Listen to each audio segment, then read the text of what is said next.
কান্না পাচ্ছে মানে তপনদার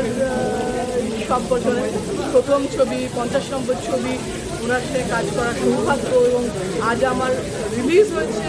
যে ছবি দিয়ে আমি আজও সেটা বলতে পারছি এবং সেটা উনি বলেছিলেন যে এই ছবিটা যে তোমার রিলিজ হয় প্রথম তুমি চেষ্টা করো তাহলে এটা তোমার রেকর্ড থেকে যাবে সেটা আমি ফিল করি এবং আমার মনে হচ্ছে আজকের কথা আমার মনে হচ্ছে কালকেই দেখা হয়েছিল আমার মনে হচ্ছে এই আমি কোথায় তার নিউয়ালিস্ট বাড়িতে গল্প করছি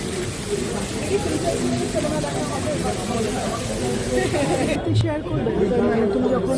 আতঙ্ক করছো তখন তো তুমি একজন নিউ কামার একদম আমি স্কুলে পড়ি আমার মনে আছে যে যখন আমি ডাবিং করছি তখন আমার স্কুল ফাইনাল পরীক্ষা আমি ডাবিং করছি তখন কেউ এসে বলেছে তখন তাকে যে কালকে ওর পরীক্ষা আমাকে কালকে পরীক্ষা তুমি ডাবিং করতে এসো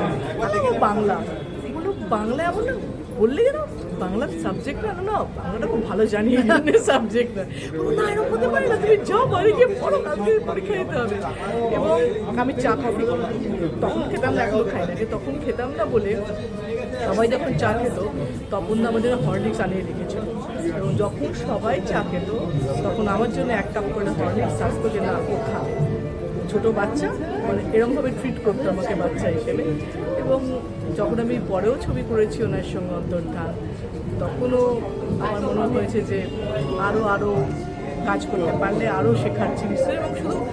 শুটিং সিনেমা নয় মানুষ তার সঙ্গে কথা বলতাম সে তার সঙ্গে কথা বলারও যে সময়গুলো কাটিয়েছি নিউয়ালিপুরের বাড়িতে যে গল্প হয়েছে সেগুলো আমার মনে হয় যে আমি মিস করি ওনার কোনো কিছু এখনো ফলো করো কোনো কথা মানে আমার সিনেমা বলতে এখনও সেই আতঙ্ক দিয়ে শুরু হয় সুতরাং তখন সিনেমা আমার সঙ্গে যুক্ত রয়েছে আজীবন যুক্ত থাকবে তার থেকে বরং আমি বিশ্বাস করি তপন সিনহার মতো ডিরেক্টর কম আছে যিনি এত বিষয় নিয়ে ছবি করেছেন এবং প্রত্যেকটা ছবিকে